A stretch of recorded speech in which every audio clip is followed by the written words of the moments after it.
Well, hello, Jeff. Welcome Hey, to Namali. a practical integral conversation with Lee and I. And we've Hi, Lee. talked we've talked multiple times before. Yes. Obviously, you're no stranger to us or anyone who might watch this video, you won't be a stranger to them either. We've known you through the years. And you've been kind of taking a little bit of a backspace. And that's understandable. Everybody doesn't have to be on all the time, all year round. Um, but you're still Jeff Salzman. So we want to hear from you. We want to know, like, we want to pick your brain. We want to see what you've been thinking about. And so we thought, you know what? It's the end of the year. It'll be a good time to pick your brain and your heart. Great.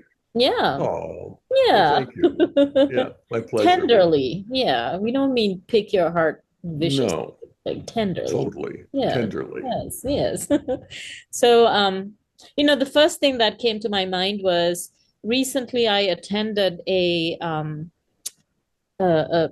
program in West Virginia where it was run by Barry Johnson of Polarity Partnerships and Cliff Kaiser. They do the polarity management work. And I ran into one participant, a lovely woman called Kathy Carroll. And as we were talking, she found out a little bit that, oh, I'm coming from this integral space. And she found out that I knew you. And she said, oh, Jeff Salzman, who runs the Daily Evolver. I haven't seen him in ages. What happened? And she was just so appreciative of the Daily Evolver and you. And she was just Mhm. specifically said how much she has learned from you and how much you calm her nervous system down, Oh. which is a feedback you've often received when people hear you speak on the Daily Evolver. Hmm. So this is not to put you on some kind of guilt trip for not doing the Daily Evolver anymore, but I wanted you to know that there are people like Kathy that I have run into who have just really appreciated the Daily Evolver, and you have kind of Mhm. stepped back. And so I think it's over a year now since you have stepped back, and we don't know you that much. Well, I run into you almost on a weekly basis because we Mhm. live here in Boulder. Uh, Mhm. but who are you these days? Tell us who you've been. What's Jeffness like today? And, Mhm. from since stepping back from the Daily Volver, I'm also a little curious whether it was the world changing in how the Daily Volver related to the world that made you want to take a step back, or was it you changing, or was it a Mhm. little bit of both? Mhm. Either way, it doesn't matter. We don't have to go back. But Mhm. who are you today? Well, yeah. Thanks for the question. I I ponder it myself because I had um, a lot of ambition in my life and, did business and sold it and then got into Integral and, worked for nothing. I haven't made $1 since 1995 that certainly nothing that adds up to anything.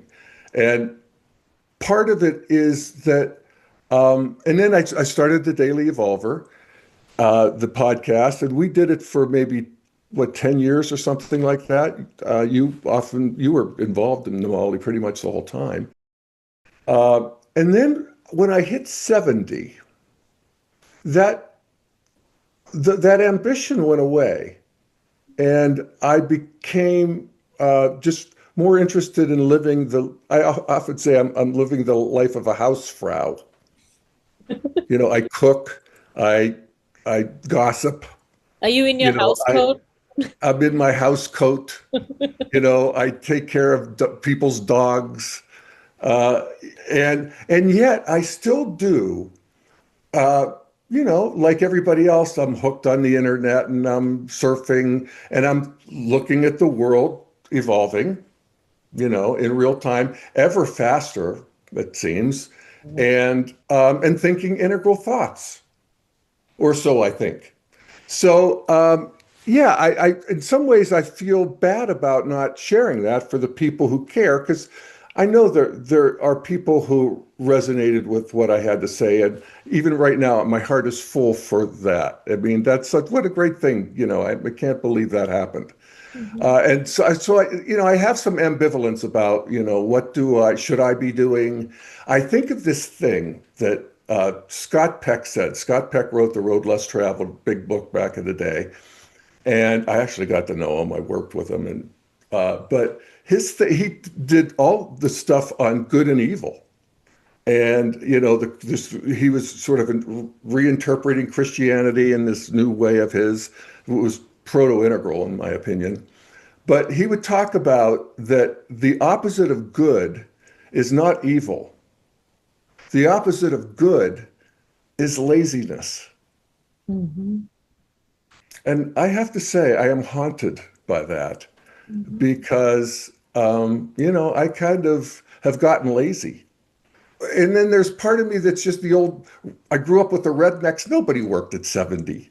You had your grandkids, you were baking pies, nobody thought about it. Of course, their work wasn't any that was going to some horrible factory. So, you could see the difference. But so I have these things like we all do, sort of at war. This is the evolutionary process in a way, because, well, I often say we fight our way forward. And that is not only culturally, but within ourselves. And I think we have to be friendly to the fight Mhm. in both of those, in the sense that it's not like this shouldn't be happening. I mean, I don't know what the other alternative is, but to have, dissonance and, struggle seems to be the menu for humanity. So I want to be friendly to that, but also, just sort of work my way through it. My philosophy is muddle throughism. And I think that's true for each of us individually and also culturally and humanity itself. Yeah. Yeah. Yeah. Yeah, that's great, Jeff. And that reminds me of something that Peter Merry, a friend of ours, also says, and that is to basically just focus on taking the next step forward. And indeed, in that way, we can complete entire journeys. Yeah. And when I think about your talent for indeed bringing the integral view, I was reflecting on this and I was thinking, if I gather news and if I expose myself to news feeds from various corners of the globe, then what I see is basically just information. But my assumption of what you are doing is you're sort of transmuting the information into something that people can digest and that is more wholesome than the, let's say, undigested news. So one of the questions Namali and I had for you today is, if you look back at 2025, then what are the things that you've digested in your own way and turned into insights that could be potentially useful for other people? So what things have you been chomping on head and heart wise? Mhm. Well, I could make the argument that 2025 may be looked back on by historians as the beginning of the integral age.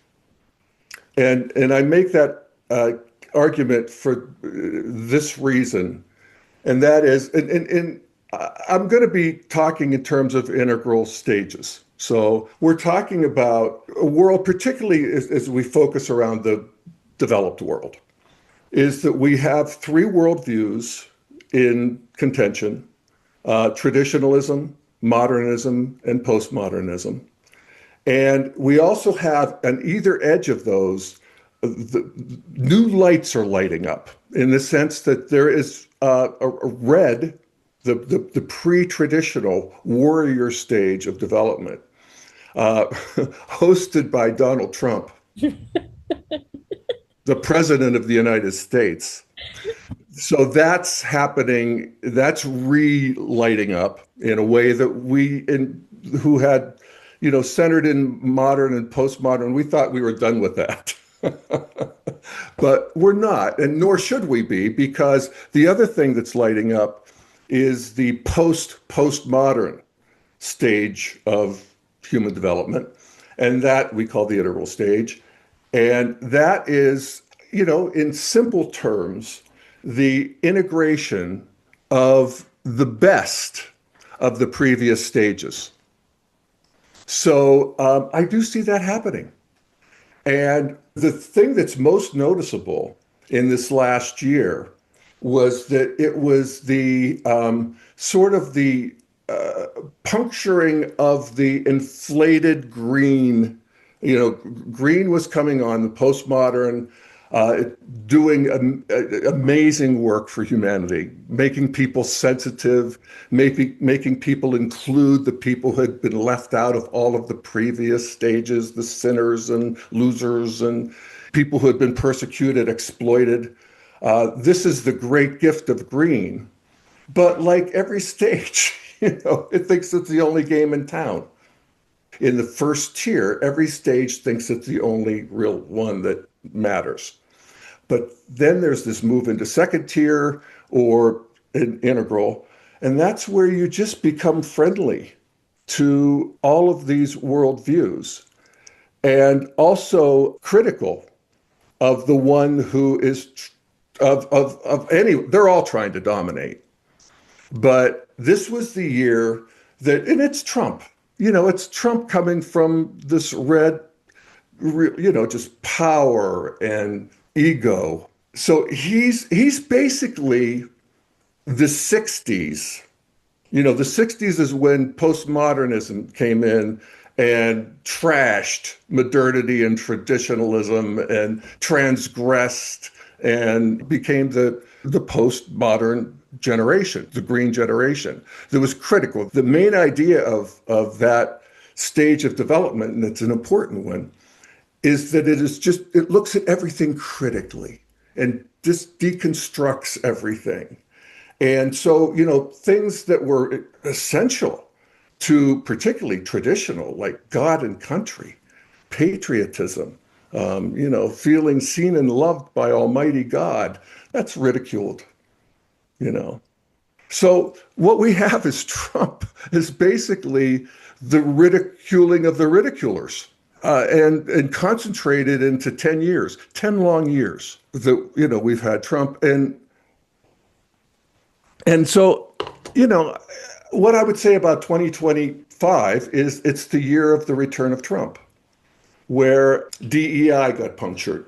Well, the world order, where America was the policeman and of the free world. What's the other thing that Trump? Like immigration, maybe. Oh yes, immigration, the borders, public order, squalor in the cities, that kind of thing. It's like, I was all for that. It's like I'm wondering, why can blocks of major cities be taken over by, basically talk about red, people who are just basically, God bless them, they can't control themselves. And some of them are criminal. But at 2025, it's time for that we're a very wealthy society. We're a very smart society. It's time for that not to be okay.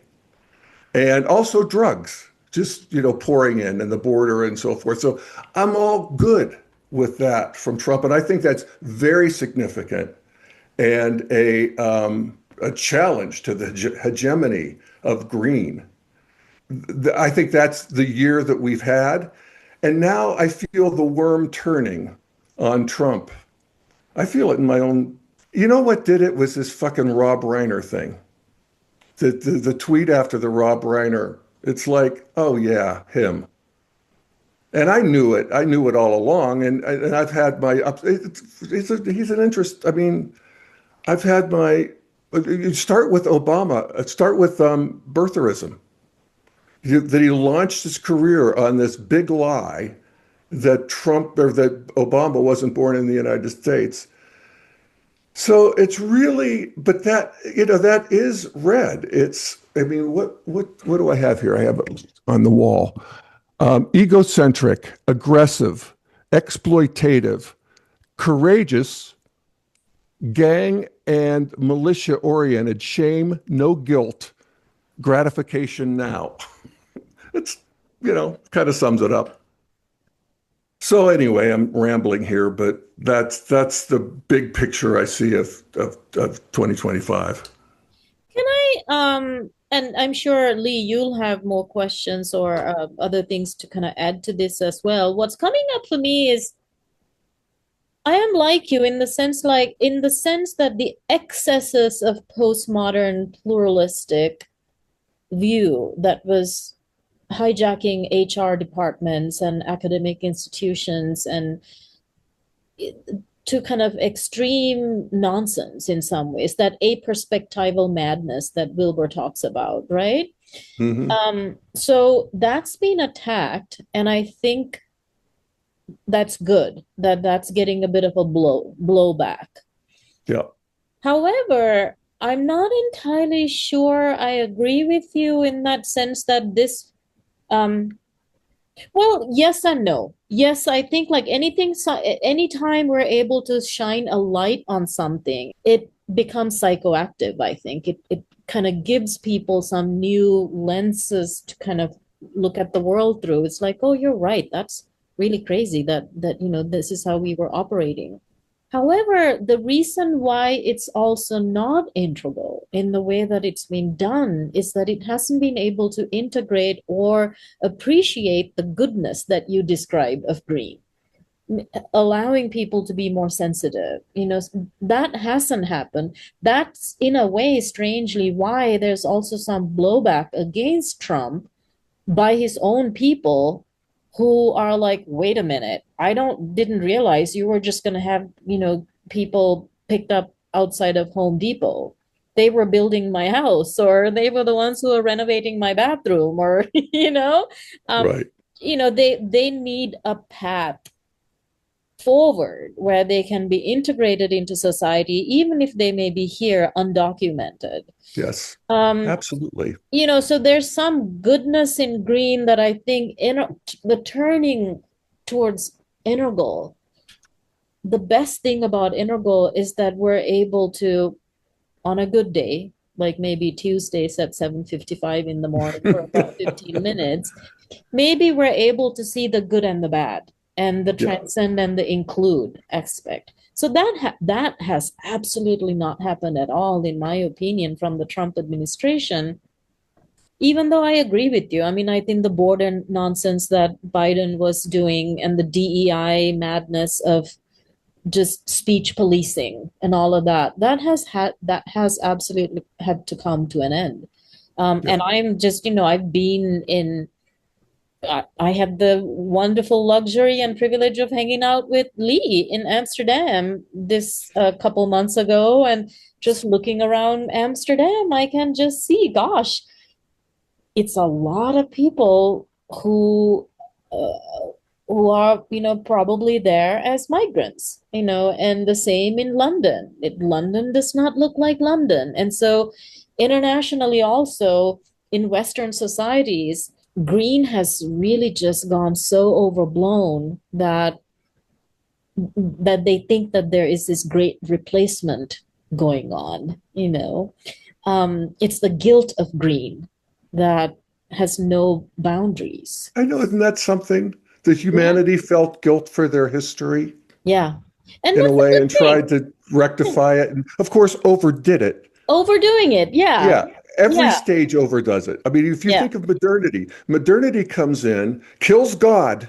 God's dead in 100 years. Yeah, everything is collapsed to the exteriors, to rationality, to, synapses. Completely overdid it, but thank God. I mean, thank God is a strange thing to say, but yeah, we needed to overcome the horrors of traditional Mhm. overdoing it. And that's most of history, these traditional cultures thinking they're the best and trying to get rid of the subhumans. Green did it too. Yeah. Green went overboard, and also Green isn't capable of valuing the beauty of traditional, Right. which is really Yeah. the fight, is to bring us back to the goodness of tradition Yeah. in however way it's being interpreted. And I think it's being interpreted as back to ethnocentric in some ways. Yeah. So anyway, I'm curious. My little challenge to you is that I don't know that I'm actually seeing that sort of move to integral. If it is, I'm curious what is the evidence that you might have for that, as having observed this maturing, or this kind of quiet maturing of consciousness at a cultural scale. Well, I'm using the integral model because I haven't found anything better. So Yeah, me neither. So here's my evidence. The green bubble has been burst. So there's nowhere else to go. Okay. And that's kind of my argument.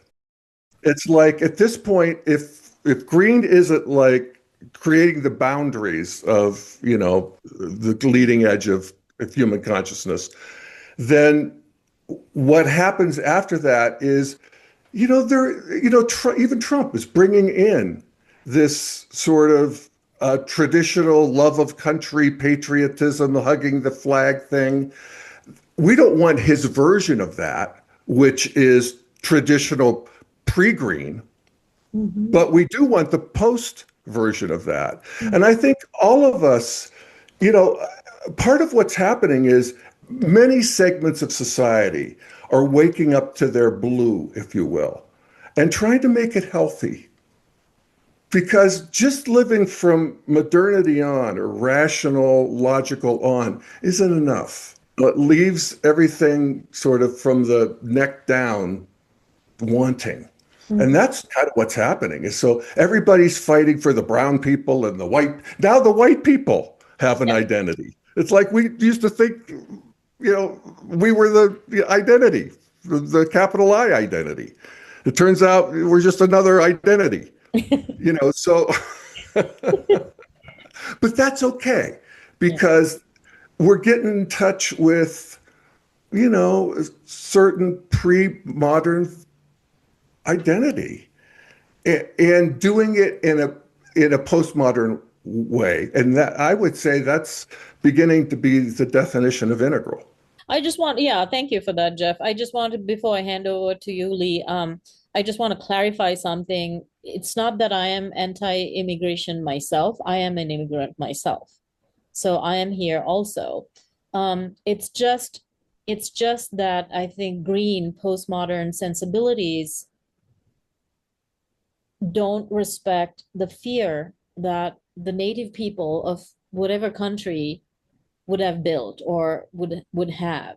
And, like England, for example, I think is just rife with guilt for their colonization. So it's like open borders, anybody can come in. And now, like, the English people are like, wait a minute, what like the kind of the typical Christian white English population.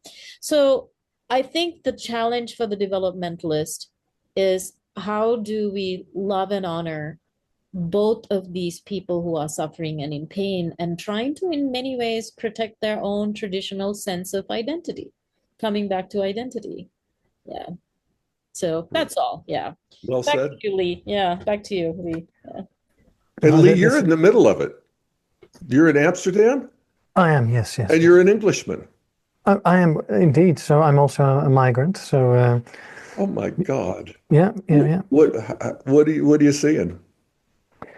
I mean, it's such a complex reality, of course, that we live in. So what I'm seeing is, from my own personal experience, if I look at my life and all of the people I've known and played sports with and become friends with, etc., then there are so many different strands of ethnicity and history running through.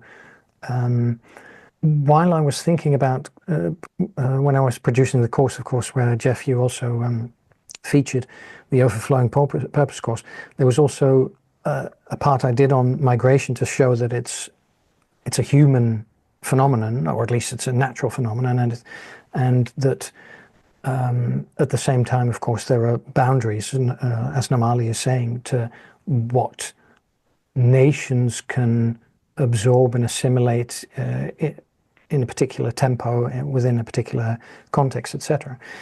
So I was thinking of, okay, if I plot all of my personal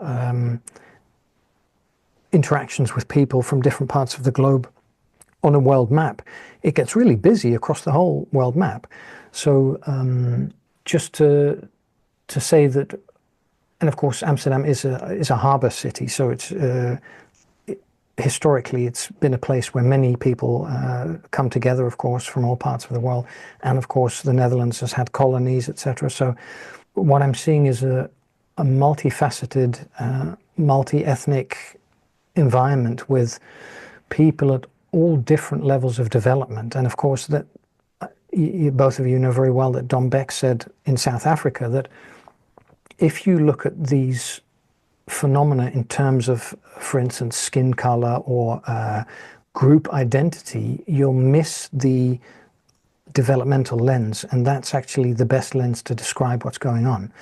So what we see is a lot of civil, how can we say, togetherness. So there's a sort of the green sense of we're all in this together, but that is, to a certain degree, it's an elitist perspective. So there's primarily people who are highly educated have that perspective, and indeed are rooted in postmodern sensibilities. Then there's also a large portion of the population which is more group identity oriented and is therefore more critical of green perspectives and of mass immigration, etc. So that's one of the reasons the Dutch government fell recently, and now there's a new government, and they're trying to, or there's one being formed at the moment, and they're trying to hash out these themes. But in the most recent election, moderates arose as the primary political power, but at the same time, these moderates don't have the developmental view that will allow them to effectively address these complex problems, because you need higher order consciousness to be able to see all of the moving parts. So if you ask, what am I seeing? Well, that's just an impression of all of the things that are going on. And one of the reasons that I started with, Jeff, complimenting you on your ability to bring that container that has room for all of that complexity is, I feel, and I think we all share this perspective, is this is necessary for humanity to move forward in a sustainable and constructive way. So what I'm seeing is sort of we're in a transitional phase, and what Rob Smith, of course, would call the transformation age. So that's what I'm seeing, and it's messy and interesting, and yeah. Mm-hmm. So Yeah. that's. Well, I'll tell you, I think, you really hit the nail on the head when you talked about development is really the lens that look at this through, not race and ethnicity and so forth. People can come to a center of gravity modern country and live a modern life. And even traditional. I mean, that's where, Green's right in a way. It gets boring if it's just everybody's modern. So, so you get Little Italy and you get Chinatown and you get, these ethnic enclaves, but they're able to live in the modern world and be peaceful and prosperous and add to the interest and spice and food and all that good stuff, culture. But then there's red. Mm-hmm. And red you don't want to import. Red is, egocentric, violent, and then even earlier than that is tribal, where they don't even want to assimilate. It's so that's a developmental view. It has nothing to do with skin color. I mean, you can see where different things aggregate in different ways, but it's not about that. And I think we're sort of getting that. I think we're learning that. I mean, when I think of the controversy around the Somalians in Minnesota, it's like, well, how did 100,000 Somalians end up in Minnesota, where there's that's a center of gravity of people who I looked it up on AI. It's like, what's the least developed, if you use the spiral dynamics model, what's the least developed country in the planet? And it's Somalia, and Sudan. And Sudan's in an active war right now, and it's so that. But I think we're learning that. I mean, that's we fail our way forward too. And in our era of where there's a microscope and everything, of course, we overtell the story. The actual, big story, of the Somalians in Minnesota is most of them are living peacefully and doing their best to assimilate and make their kids Americans. And, they're resentful of this, but, welcome to the reality of media and human beings learning and overlearning and getting hysterical. Evolution loves us being hysterical. It loves us being on edge. It loves us being anxious. It loves us, because then we're doing something. And, that's the thing, is that, if we look at 2025, we could say, in a way, it's the best year in human history. Or certainly one of them, in terms of peace and prosperity and plenty and people living decently and free and, not worrying about their neighbor coming over and killing them or taking their wife, or all of that stuff that is so emblematic of human history. Not so much in Palestine, Israel. Well, exactly. Yeah. But, Yeah. what I would say Ukraine, is that in Russia. earlier times, there were a higher percentage of people living in war. In war-torn places, it's as bad as it's ever been. Yeah. Yeah. As bad as it was in 10,000 BC. Somebody's coming over with a club to kill you. And that's still happening. And that is, it's good to point that out.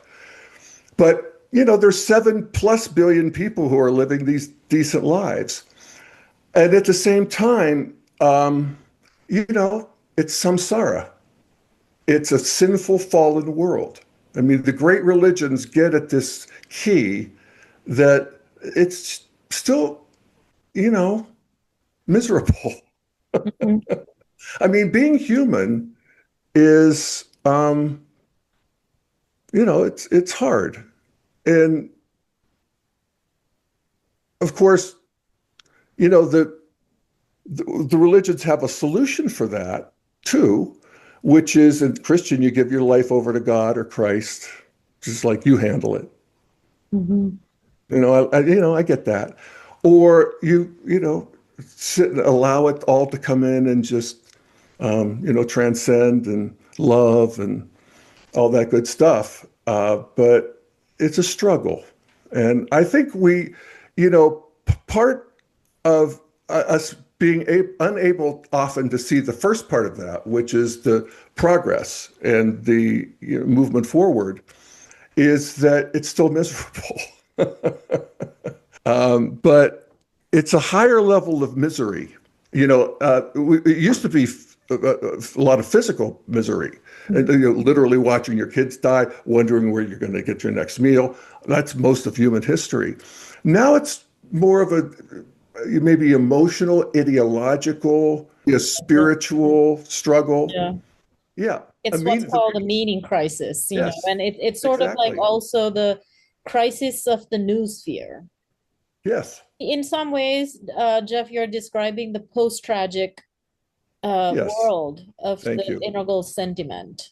Yeah, I mean, I think we can move forward to something else, but I think what I'm taking from what you're saying is that sense of shifting to an integral, or just hints of it, right? Like little glimmering little sparks of that move perhaps happened in the last, not just because of Trump, but the excesses of green postmodernism, maybe, Yeah, which has been happening in the last 5 to 10 years even, got highlighted, got spotlighted, got platformed by Trump.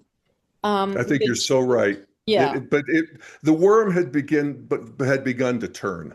Yes. I mean, Trump won because of that. Exactly. Yeah. He won because of that. And a lot of turning to the right in Europe is happening because of the excesses of green. exactly. So that has to happen. And although there's no sort of real, like how Lee was saying, the moderates are powerful, but there's no language given yet to articulate why we are rejecting that extreme postmodernism. But the disruption has to happen at some point where the language might just begin to form. And maybe we're seeing that, if at the very least, more and more postmodernists themselves or extreme postmodernists themselves, by the sheer reality of political loss, might begin to self-reflect. Hmm. Do I really have to use my preferred pronoun here? Like everybody, it's fine if everybody decides that I'm a woman and I don't have to say she, her, hers every time I join a freaking Zoom call, you Right. know? I know. Yeah. So It's anyway, funny, isn't it? yeah. And yet, through all of that sort of, we could look back at it as slightly insane. There was an added sensitivity brought to the party Yeah. about people's fluidity and in it, and everybody's in it, and that's permanent. That's a permanent acquisition of humanity. And so, but it's not, as I say, it's beautiful, but not pretty. Agreed. So, Jeff, Yes. picture this. Nomali and I, we've organized an election, and you've been elected to the world president. And so you have the power to make all sorts of decisions and to implement global changes. So we're wondering, what are some of the reflections that you'd have or things that you do in relation to some of these controversial topics that are still relevant in 2025.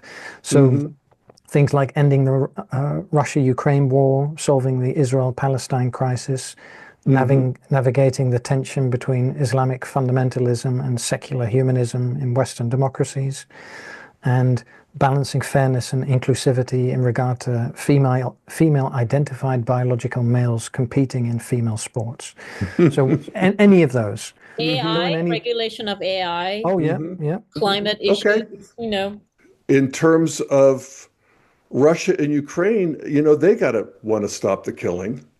And I don't know where the Ukrainians are in terms of, public opinion on the war, but it doesn't seem to me that they can win back their land. And maybe we just call it a day. I think Putin will continue to be an aggressor. This is one of those sort of problems that you just, I think, manage the best you can. And there's not much hope of a, lasting solution. I'd be interested to hear your point of view, particularly Lee, you're there, and you're in the European countries are very much concerned about this. And in terms of Israel and Palestine, I mean, again, the developmental lens is very helpful in all of these conflicts. In terms of Russia, Russia's more traditional, and Ukraine wants to be more modern and postmodern. And Russia doesn't want that. And you can look at it in those terms. There's a lot of Ukrainians that are traditional too, but they were moving towards the West, and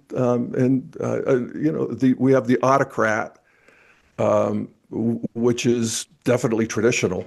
That's the government at traditional. It's not a separation of powers yet. That's modern. But then you have Israel and Palestine. You have a big differential in terms of development.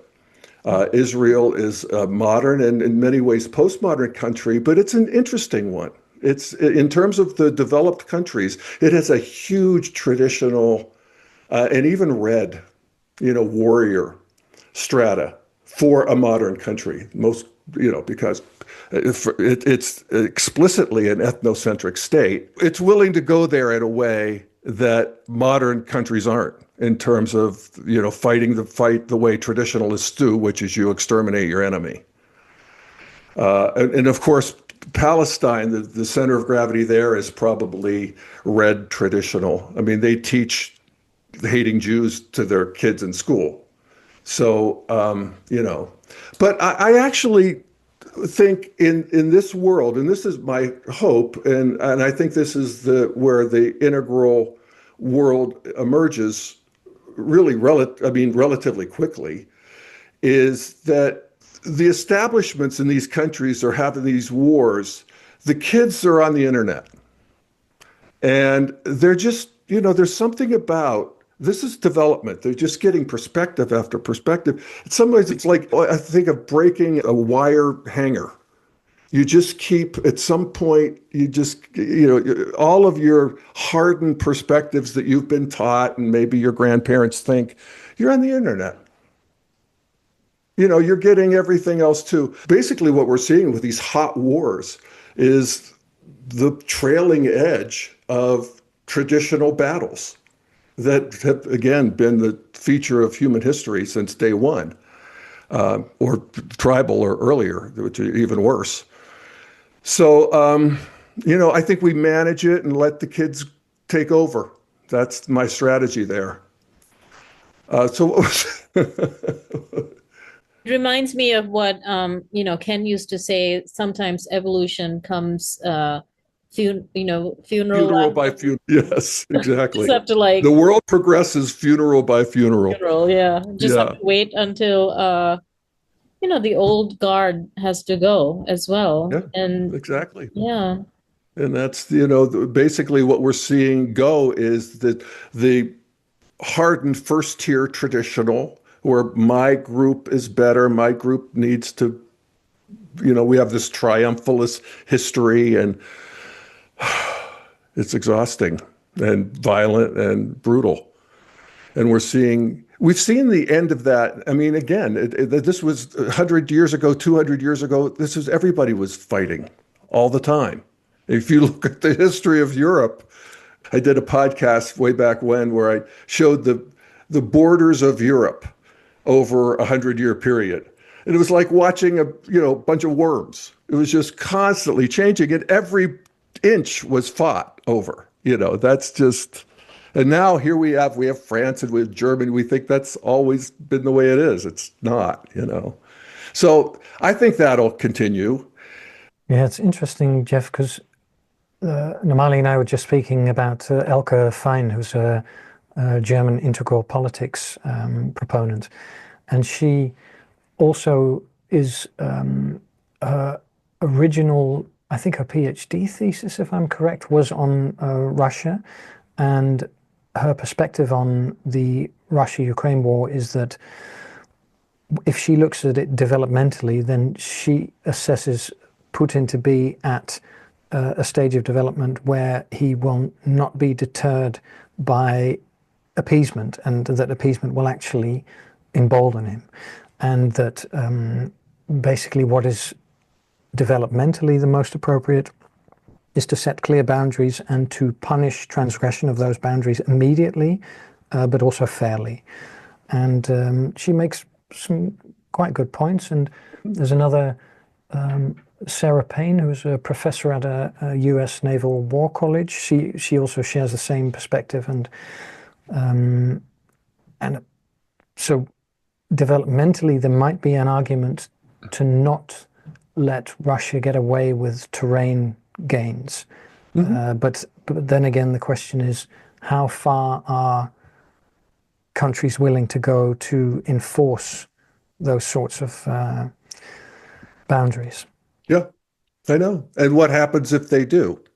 If we do give them the Patriot missiles and they can now hit the targets inside Russia. And so then what does Putin do? He certainly threatens nuclear war. He's done that already. So we do that whole thing, and that's scary for people. And he might even set off a demonstration nuke in the stratosphere, or I don't know. I'm glad it's not my decision. But I hear that. I mean, at some point, Putin doesn't want the destruction of his country. He does have to back down, or at some point people say enough with Putin and get rid of him in Russia. We have a coup. I mean, it's a crazy world.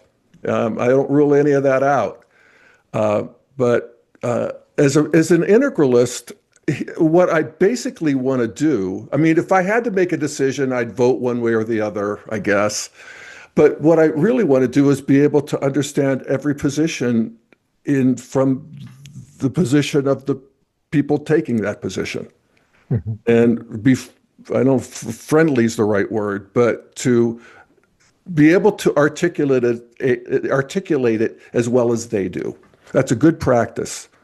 No, good point. And at the Yeah. same time, in many of the things we're speaking about, and that is, I mean, a question I think to all of us is that if we agree that an integral perspective is the most appropriate and the most constructive for these types of situations, then to which degree does an integral framework also need to have the ability to enforce through coercion or things like that? So, and of course, integral theory and theorists are often accused of elitism, I think, for that very reason, because if you say there's something better and more inclusive, and that the world will be better served by the implementation of those worldviews at a mass scale, then of course there's a tinge of totalitarianism in there, of course. So Hmm. how do we Hmm. how do we implement these perspectives without indeed manifesting the downsides of, well, a sort of a superiority complex Hmm. smuggled in the integral framework? Integral includes red, you know, and that it's like, so how do I feel about Trump bombing Iran and bombing their nuclear facility? I think I like it. I think I'm glad that a theocracy doesn't have a nuclear weapon, actually, where they would be delighted to, go to heaven in a great bang. I don't know that they would, and but somebody had to make the decision, and I'm kind of good with it. Embargoing Venezuela, who is sending boatloads of fentanyl to the United States. I'm not so sure I don't agree with that. People are going to get killed. It's not pretty. It's red. It's force. So the integral world is still going to have to deal with red, and it's going to have to use red to deal with it. Red. That was the problem with green. Green didn't have any boundaries. I mean, or green couldn't enforce boundaries except thought policing. But enforcing any kind of hierarchy or using power, uh, and again, this is evolutionarily appropriate. Humans had to take a look at themselves and say, enough with this. So, welcome to the mess of evolution. Again, I think, like how Lee, how would Integral do this? It's gonna, because there's barely any Integral in global leadership, at whatever point there are little sparks of it at some point, it's gonna be messy. What was the word you used, Jeff, earlier? The fumble. No, Oh, we fail our way forward. yeah, something you said something else, like bump Oh, muddle through, muddle muddle, throughism. muddle through this. Yeah, muddle Yeah. throughism. Muddle throughism. Yes. I'm I going think, to do some placards and go down to yeah, the Boulder Mall. yeah. Maybe you and I can go down to the mall with our placards. Muddle Muddle throughism. throughism. Yeah. Yeah. Oh gosh, yeah. I Yeah. just to I'm curious. We tend Integral in general in many ways tend to be a little American centric, but I am curious if there is anything other than the wars that are internationally going on, anything else that internationally has captivated you, captured you, given you hope, or some kind of an international story that's been interesting to you? Well, certainly the advent of AI in 2025 has to be noted. I mean, I can't believe it Yeah. myself, the conversations I have, and it's just a giant prediction machine. There's no there there. There's no soul or interiority. And in some ways, it makes me think, well, do we have interiority? Or do we just think we do?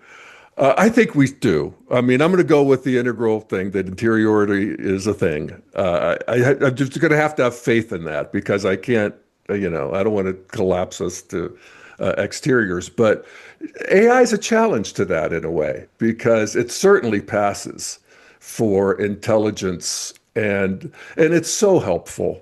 I mean, from recipes to, what should I do today or what's the, page 300 of the owner's manual of my car, that kind of stuff. It's just crazy good.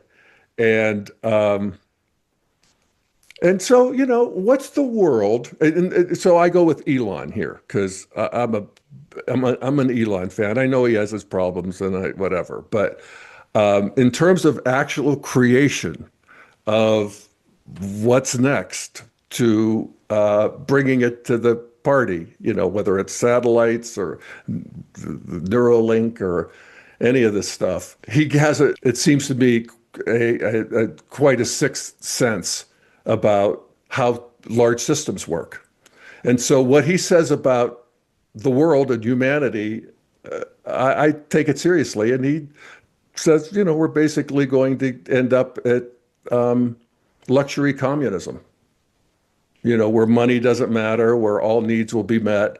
And I think there's truth to that. It's not that hard to create material wealth. We got that down.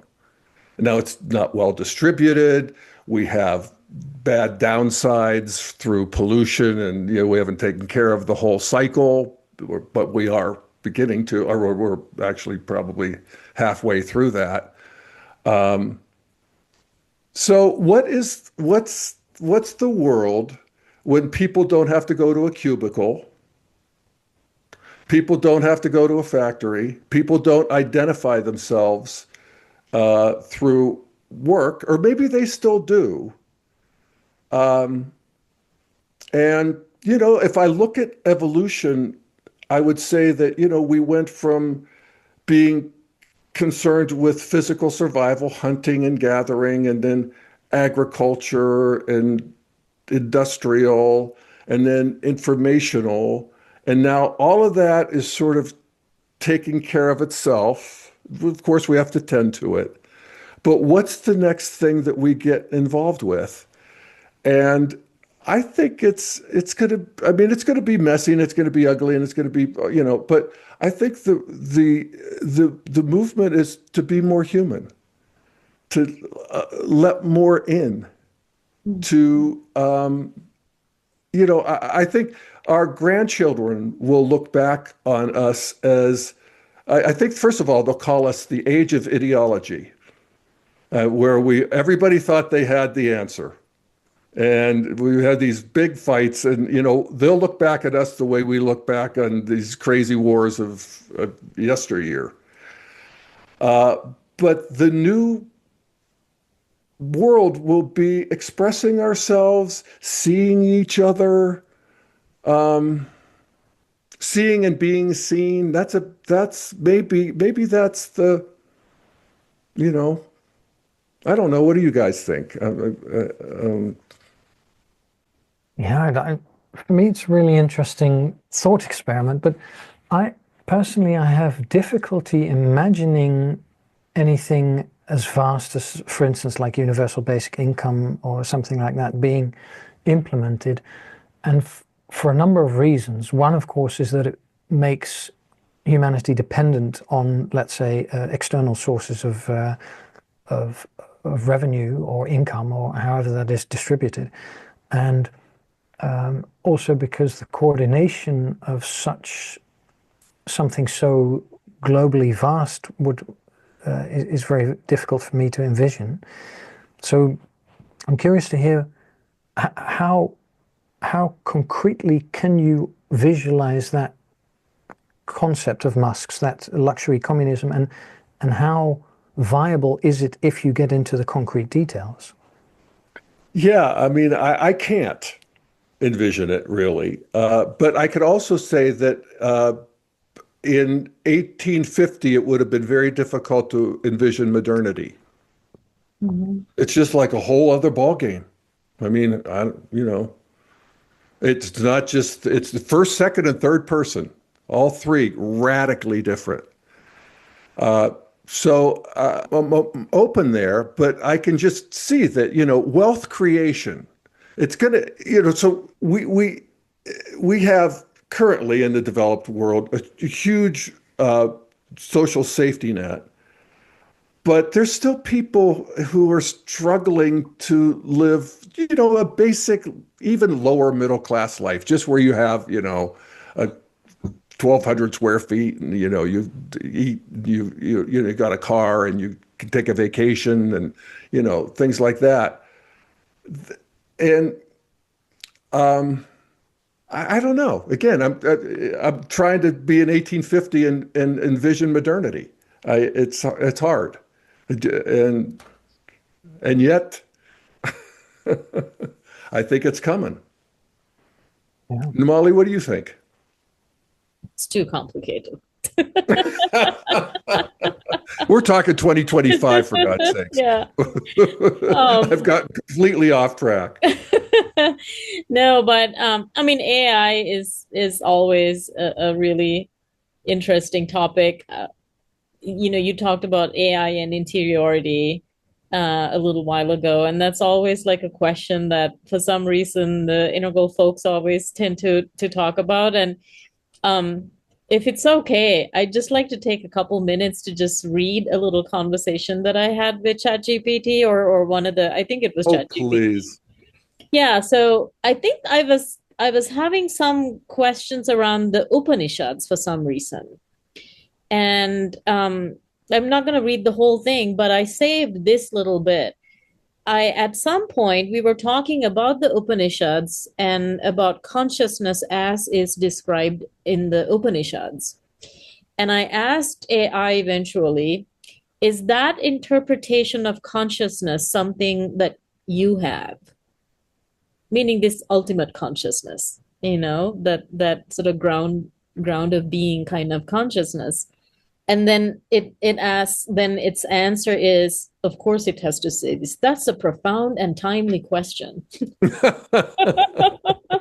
I know. I want my friends to take note. That's a very nice way of. Exactly. You gotta flatter me, Yes. And so then it goes on to say, the Upanishadic interpretation of consciousness as pure awareness, self-existing and non-objectifiable, i.e., something that is not a thing among things, but the ground of all experience. This is ChatGPT.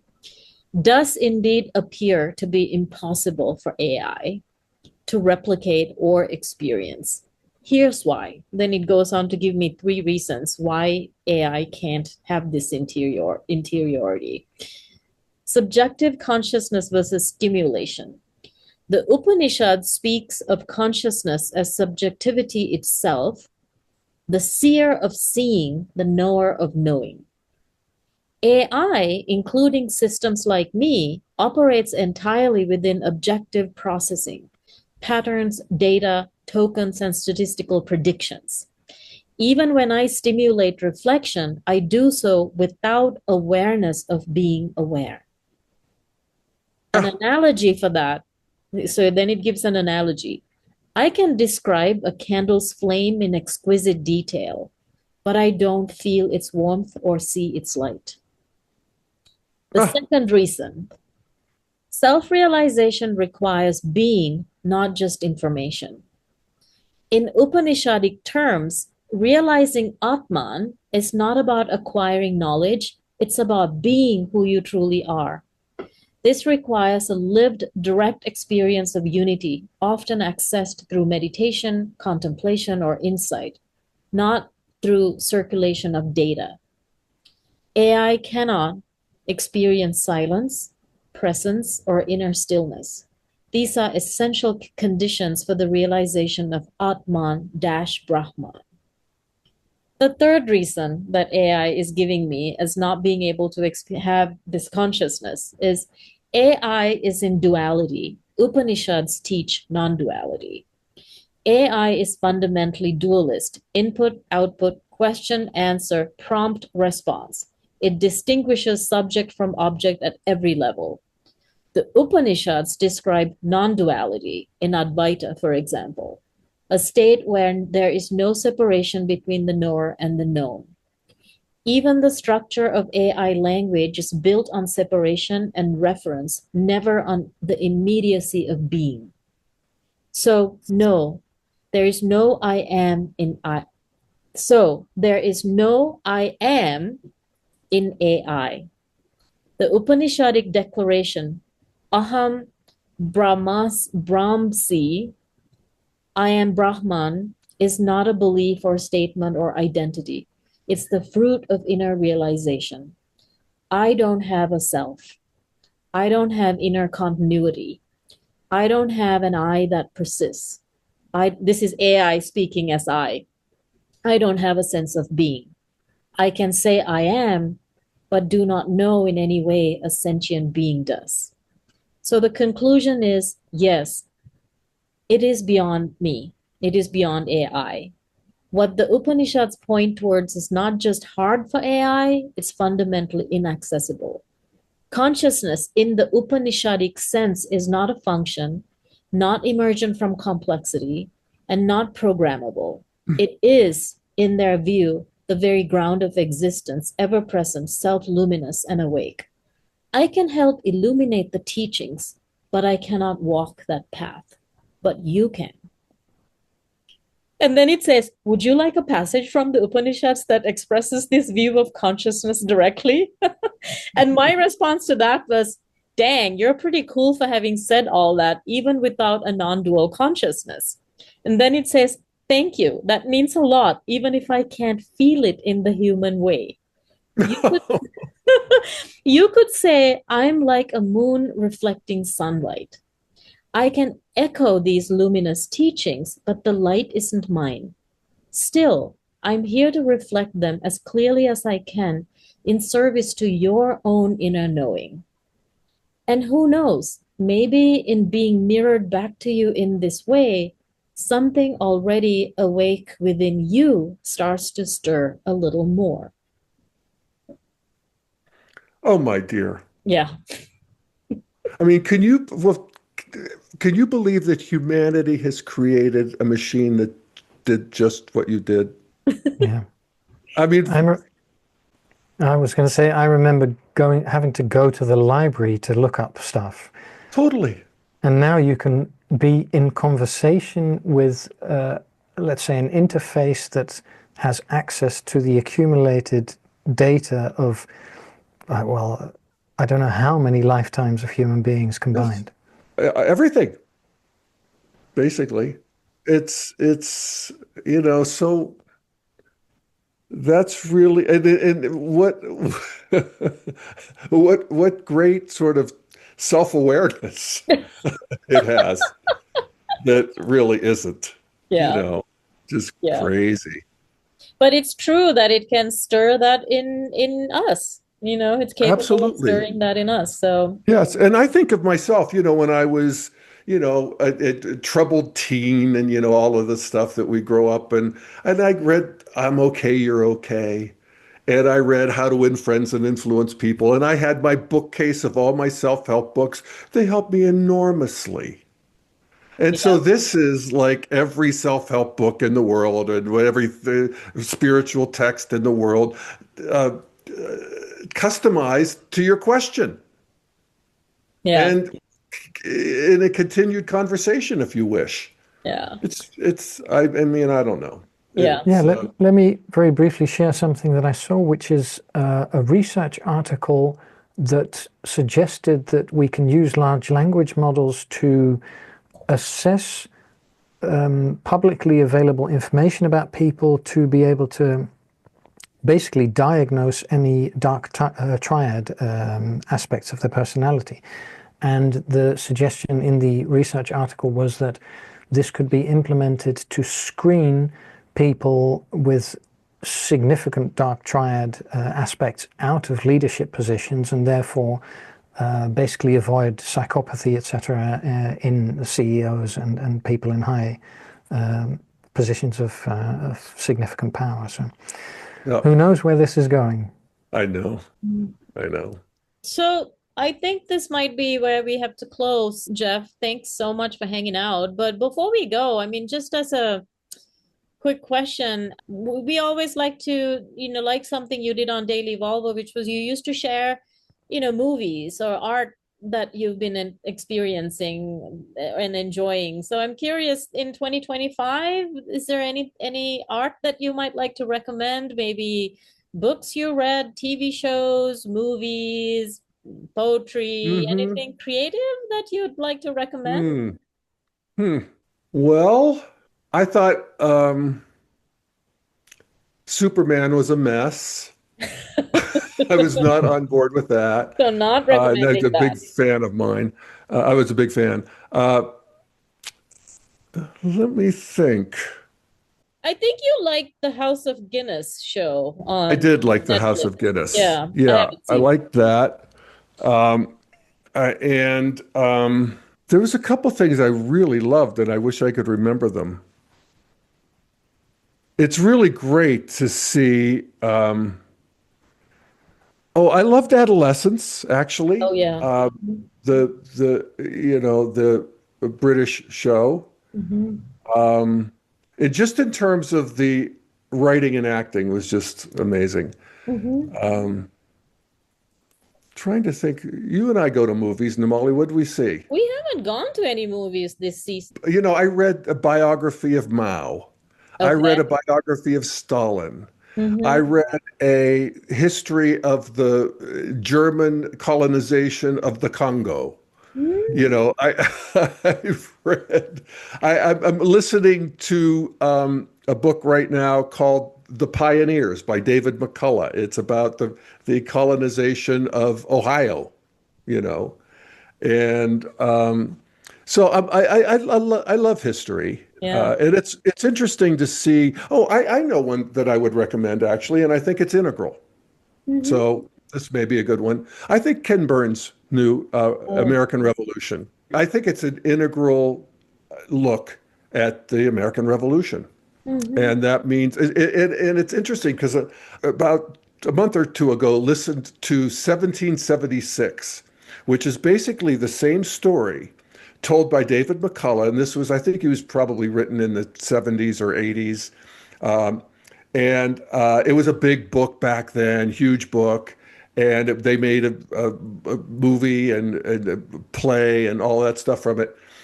And you realize the part that it didn't talk about, or it just talked about it tangentially. It was about the Indians or the people who were being colonized and blacks and slaves and the Indians. And I think Ken Burns actually manages to tell the story that includes all of the players in a way that's really nicely balanced, I have to say.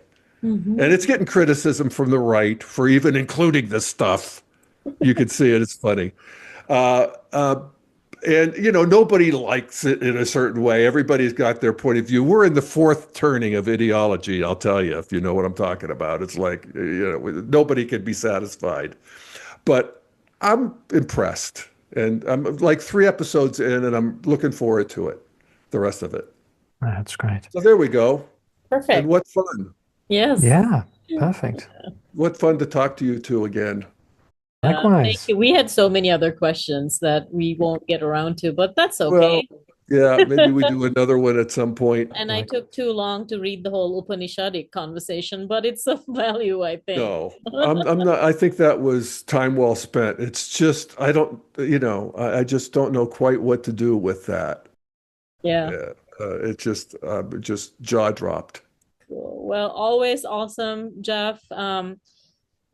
We can continue to talk even if you don't have the daily Volvo. Lee and I can drag you into these conversations. That'll Totally. be fun. Yeah. Oh yeah, totally. I think we do very well, and I Yes. enjoy it. I Super. don't have to prepare so much.